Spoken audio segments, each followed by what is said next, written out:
What I'll just do is run through some numbers with you in terms of performance now, and then some of the key strategic messages in 2020. I'm happy to have a chat after that.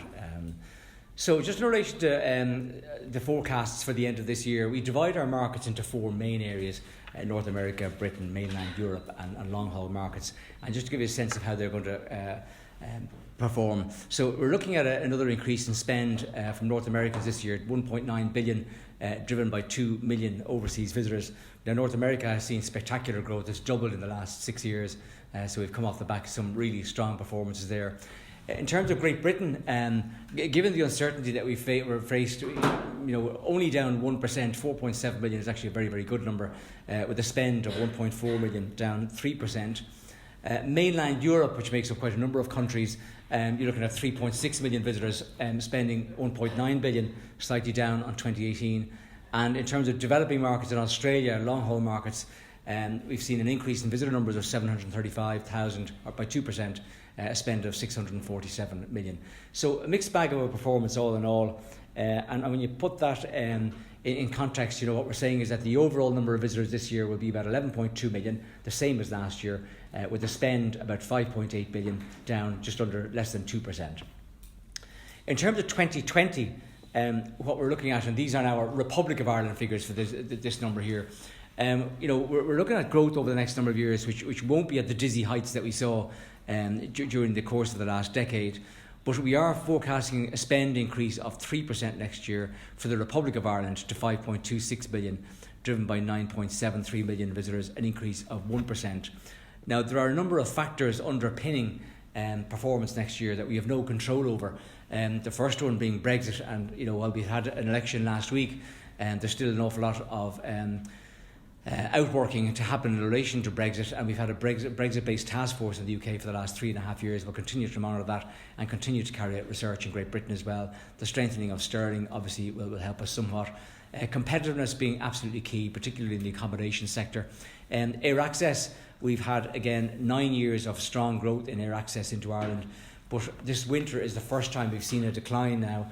We have a decline of 4%, and that's been driven by the withdrawal of Norwegian services from Dublin, Cork, Shannon and Belfast, and also the withdrawal of Hainan and Cathay Pacific services during the winter months as well. I was just back from a visit to China a few weeks ago in Hong Kong and Shanghai, and talk of trade wars over there is impacting on consumer sentiment. And economic slowdown, particularly in Germany, which is our third largest market, is something that's giving rise for concern as well. So they're the big factors. But moving forward, our marketing next year really has a number of themes revolving around it. The first one is regional growth. We'll push out the second phase of Fill Your Heart with Ireland, which was filmed in parts of Northern Ireland and Ireland's ancient east. Last year was the Wild Atlantic Way. That'll have 78 million viewers on TV alone through the course of 2019, and it'll give us a strong platform. We're pleased to see that the research that we carried out in just recently in America and France, Millward Brown carried the research out, and it was in the top 5% of ads they ever tested, so that was really encouraging for us.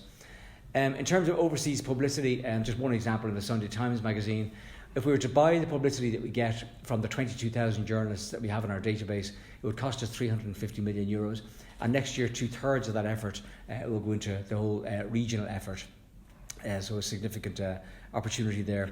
We're going to double our investment in regional air access.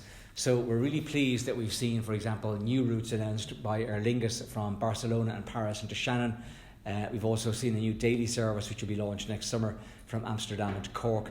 And these are just some examples of what we did in the course of 2019, but we're doing a lot more of that in 2020 to really push that regional message. Just some examples from Germany, France as well. The reach of some of the regional campaigns we get is quite significant, working with big partners like Der Tours, and I'm delighted that Der Tours are going to bring 300 of their agents into Ireland now in 2020, down to Killarney for their big conference at the end of 2020 in October. So again, the theme running through a lot of the communications is regionality. Secondly then, season extension is a major focus for us in 2020, and the festival programme which is running. Just some examples: Taste the Island, Puka, New Year's Festival in Dublin, the St Patrick's Festival, not just in Dublin, but there's funding now has been secured to launch that in Cork, Limerick and Galway, which is good. And Bram Stoker Wexford Opera, May the 4th, Tradfest, just some examples of what we'll be promoting around the world in 2020. A lot of promotions going on around the globe. Just draw your attention to the one in the bottom right hand corner, a partnership that we have with The Guardian over in Britain that will run again in 2020. That's reaching 4 million people in our target audience, and it's a great opportunity to highlight all the things that there are to do outside of the main summer season, which does fairly well as it is. The third thing to mention next year is our digital footprint. We're going to relaunch, islan.com in the third quarter of 2020. The capital spend is ongoing on that at the moment. We've had 23 million visits to that, up 15% in 2019. If you ally that with our social media space, 4.5 million fans on Facebook, 64 million views on YouTube, 500,000 fans on Twitter. If we can get all our social media contacts to like and share one thing, we reach an audience of 1 billion people around the globe. So it's a very, very strong platform for us. So one click away from 1 billion people. St. Patrick's Day, very strong for us again as we head towards March next year. This started off 10 years ago with the Sydney Opera House lighting up green for the first time in 2010. And next year we'll have probably nearly 500 landmarks in over 50 countries, giving us great PR around the time when Ireland is trending number one for all the right reasons. And what we are introducing next year is a new concept called Green Tuesday. Forget about Black Friday, it's all gone. So what we'll be doing is inviting the tourism industry to give us their best offers. We'll be putting a call out in January. And what we're trying to do is capitalise on all the interest that there is in Ireland around St. Patrick's Day to convert that into more business. So we'll be putting a call out to the industry in January for offers around St. Patrick's Day to do a much better version of Black Friday, but we're calling it Green Tuesday next year, which will be around the week of St. Patrick's Week. And I think the PR value that we have is just second to none around that time. Just another example of some more Northern Ireland focused here, obviously Game of Thrones. We've seen an amazing legacy over the last number of years. Our Door of Thrones campaign, our Tapestry campaign, and there the glass trail around Belfast, if you haven't been up, there are 6 stunning stained glass pieces featuring the 8th series of Game of Thrones. But that campaign on our website, the campaign reached 29 million people. But with Game of Thrones alone, we had 1.5 million people who came into our website just to view Game of Thrones alone, and 91% of them had never been to Ireland.com before. So it's just interesting when you dig below the surface. It's obviously, that movie tourism has reawakened a new audience that wasn't there for Northern Ireland before. We're very pleased last month at the World Economic Forum in Switzerland ranked Ireland third in the globe in marketing effectiveness out of 140 countries. So 10 years ago that was down to number 11, and then we went to 9 to 5 to 3. So we're really, really pleased in relation to that. And looking forward 3 years, we put out some strong numbers there a month ago in relation to our main market areas, and we're investing in the markets with the greatest potential. So North America we see as the greatest growth opportunities over the next 3 years, a 19% increase in spend. These are island of Ireland figures, by the way, followed by long haul markets, Australia, China, India, of 17% to 755 million. Mainland Europe 11% to over 2 billion euros, and then Great Britain by 7%. And what you're seeing there when you put all that together is that there's a bigger focus by us now on markets that deliver longer staying, higher spending visitors. So that's not without the risks I mentioned already, and we will need a fair wind in relation to those risks of Brexit, competitiveness, potential trade wars, air access, etc. But that's they're the numbers that we put out last month for our targets for the next 3 years. And again, they're Island of Ireland targets. So that's just a quick canter through of some of the key points, and I'm happy to pause it at that and take any questions that you might have. What's changed since the British general election in terms of Brexit and inbound tourism into Ireland? It's probably a bit early to say, but certainly the result has been very decisive. And what's likely now, obviously, is that the UK, will leave the European Union by the end of January. We've had a British-based Brexit task force in place for the last 3.5 years. We've carried out 5 waves of research in the marketplace. What that's telling us is that Brexit has created a lot of uncertainty for us, not just in the Great Britain market, but that contagion has crept into France and Germany as well, where between 10 and 20% are people that they would consider postponing their holiday to Ireland. So I suppose what we're hoping for is that we will get more certainty arising from what's happened. And I think the other impact that we're likely to see is a strengthening of sterling arising from the confidence that's there. I know it's come back a bit again today, but certainly when you look at where sterling is now compared to a year ago, it's much more competitive now, coming to Ireland. So for example, if you were coming to Ireland on a €1,000 holiday, it's going to cost you £100 less than it did a year ago, but still not as competitive as it was 3 years ago. So a Boris victory made it cheaper to holiday in Ireland. What? So a Boris Johnson victory made it cheaper to holiday. Well, I don't want to put it down to one factor, but look, the currency is something we've no control over. But value for money for the British customer is absolutely key, to be quite honest with you. They have a lot of choice in relation to where they go and what they do. And Britain, while the spend from British visitors is about 1.4 billion, and it's lower than other markets now, they're still a really important value market for us with 4.7 billion visitors. And the other key thing for the Great Britain visitor is that 41% of them come in quarter 1 and quarter 4, so they're really important for that off-peak seasonal bit, so to speak. You're on a 7% growth from Britain over 3 years. Does that mean bounce back? Does it go back to somewhere where near the figures you were achieving? Believe it or not, actually, the British market had, after Brexit was announced in 2016, it faltered by about 7%, but it actually has held steady since then, and we've actually clawed a small bit back. But certainly you would regain all the losses that's been made since Brexit, correct, yeah. There seems to be some statistics too in the last couple of months where the numbers are good, but the length of stay is shortening. Is that true, and why? We've seen an average length of stay shortening by about a half a day, and it doesn't sound like a lot, but when you put in 11 million visitors at half a day, so I mean that's the equivalent of about 5% growth, or 5% decline, so to speak. So for us, to be quite honest with you, what we need to do on the British perspective, like we put a new strategy together, which is actually looking at the lifetime value of the British visitor, as opposed to just getting them to come once. Like on average, the British visitor will come about 4 times over the course of their life. So repeat business is really important to us, and that's one thing. But in relation to other markets, like longer haul markets, the likes of North America and Asia, particularly Australia, average length of stay of 13 and a half days. That will be a greater emphasis than, not to the detriment of the British market, but that's really important. No, can I just ask you just about China and the attempts to build something there? I mean, it's an extraordinarily sensitive market sometimes for companies to trade in for political reasons. I mean, if somebody says the wrong thing, the media are very sensitive. I mean, if you're a football fan, you saw Mesut Ozil this week and all the trouble that's caused. How do you negotiate those sensitivities? I mean, if Simon Coveney, for example, criticises China over Uyghurs or something, does that have an immediate impact on your media reach there, on how Ireland is perceived? How do you juggle that kind of sensitivity? We, in fairness, haven't encountered that ourselves. I mean, we opened our operation in China in 2005. We only had 3,000 visitors that year. I was out there last week in Hong Kong and Shanghai. And I suppose there are 4 pillars to our strategy. First of all, trying to get air access. So we work very closely with the DAA on the Hainan service, on the Cathay Pacific service, and there's a new airline a new route called the Juneo, which is coming via Helsinki into Dublin twice a week next year from Shanghai. So that's encouraging. Our visa regime, we're working with the Department of Justice to try and liberalise that, to make it easier to get a visa to come to Ireland, because that's a barrier to entry for the market.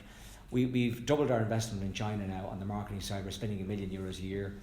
Which year? €1 million. So, for example, what we've done is on our website, and a lot of small enterprises may not be aware of this, if you have a website that you're trying to penetrate the Chinese market, you have to try and get it in behind the Chinese firewall. So page loading times are much quicker. So we've done that, and then obviously we work closely with the colleagues in Forge Ireland, who are responsible for getting the industry ready, and they've had about 600 enterprises who have signed up to a China Ready program, which is a sort of a basic training in relation to things like language, customs, food, all the things you need to be able to do to welcome a Chinese visitor. Okay, but that is not something that you have to keep an eye on to see what the Department of Foreign Affairs is saying or anything, and sort of. Well, we work very closely. Questions or anything like that. Or? Yeah, no, we work very closely with the Department of Foreign Affairs. I mean, Ambassador Owen O'Leary out there in Beijing, and Trace Healy, who's the Consul General in Shanghai, would advise us on any sort of consular matters. And we sit on the Export Trade Council along with the Taoiseach as well. But I'd have to say on the tourism side of things, like, we haven't encountered any issues there. What are the numbers in China? So how many visitors? 100,000. Yeah, and we're looking to double that by 2025. By 2025. Yeah.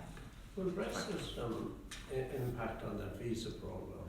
When Britain were in the EU, it was relatively easy, I suppose, to have one visa for the 2 countries. But with Britain outside the EU, will that make that even more difficult? Well, just without wanting to get too technical on it, if you're coming from China or India or any Asian country, mainland Europe has got an arrangement called Schengen, which gives you visa-free access. If you get a visa for for France, you can travel around 25 countries within the Schengen zone without any additional visa. Now the UK and Ireland aren't members of Schengen.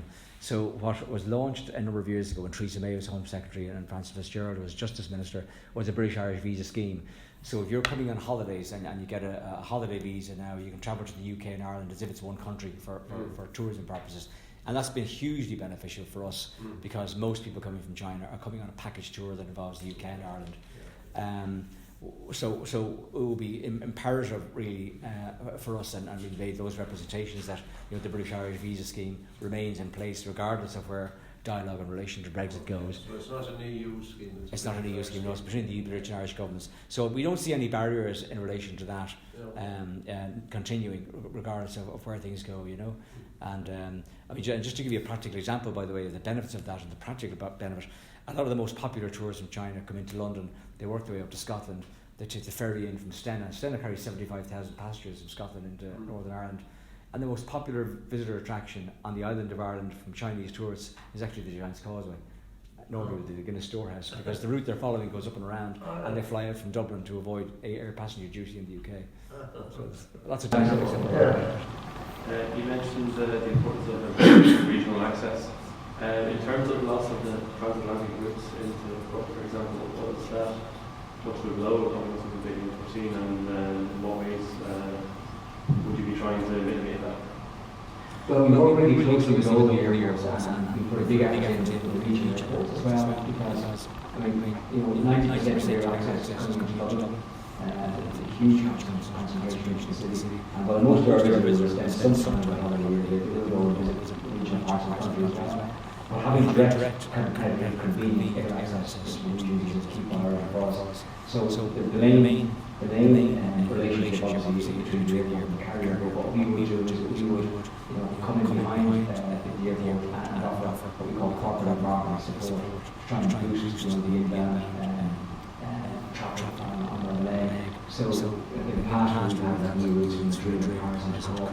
Next year we have cars across the island services to Shannon. We have a lot of effort into doing the promotion of those. It's very hard for us to see that those work. It really goes over a number of years.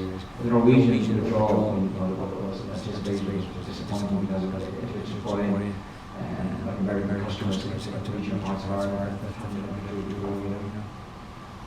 But given all this, that's the impact of the green awareness, shall we say, worldwide about the protest about our behaviour and environment, do you think that it might affect our travel long term? Certainly what we're picking up, and you're ground very closely, is that there certainly is a movement on Scandinavian countries and also our flight space. Certainly we are picking up more noise around space in mainland European markets as well. And obviously we're going to talk about taxing air fuel, etc. I'd be concerned about the risk to that for Ireland, because we are on the periphery. So a country like Germany, for example, has 80 million inbound visitors every year. A lot of them travel by car. We can only get here 90% of our customers from by sea, by 10% by sea. So that would be a concern if that was to continue to grow legs and momentum. Because we have a good reputation as we being already in all our markets, and I'm sure we should keep that. The importance of social media and obviously positive marketing, there's nothing new, but it's very clear throughout the presentation. Just in light of the decision to see promotion of rail racing in Ireland, is that something that's likely to change anytime in the future, or is that just ongoing policy? We're actually in ongoing conversations with the very handful relationship to where we are at. So we'll probably be updating that in the next month or so. That's where it's going. As things stand, it's not on our website. And we have an participation background to grow. And there's a conversation ongoing. And how we make further announcements on January. Just one more question. When you're selling Irish regional brands abroad, obviously there's one Atlantic way as well established. Do you think the other brands are strong enough to sell in overseas markets like Ireland's Hidden Heartland, Ireland's Entered East, Dublin? To be honest with you, I mean, in terms of the brand architecture, I mean, Ireland is the main message. That fill your heart with Ireland is the key message that's out there. The Wild Atlantic Way has been in the marketplace now 6 years, and that's growing. And I suppose it does what it says in the tin. It resonates very well in particular markets like Germany, for example. Ireland's Ancient East has resonated well in France and Great Britain, but it is newer into the marketplace. I mean, Ireland's Hidden Heartlands now it's been worked on. That won't go out into the consumer marketplace till 2021. Right. But all these things just take time. But a lot of good investment has gone in on the ground, though. Getting communities working together, getting season extension in what are very, very vulnerable businesses, so to speak. And that's been good for us, so to speak, in terms of the season extension bit. But I mean, at the end of the day, the Fill Your Heart with Ireland campaign that we launched last year, I mean, that's the main push that we have. And within that, the Wild Atlantic Way plays out, probably as the most recognisable of the brands at the moment, yeah.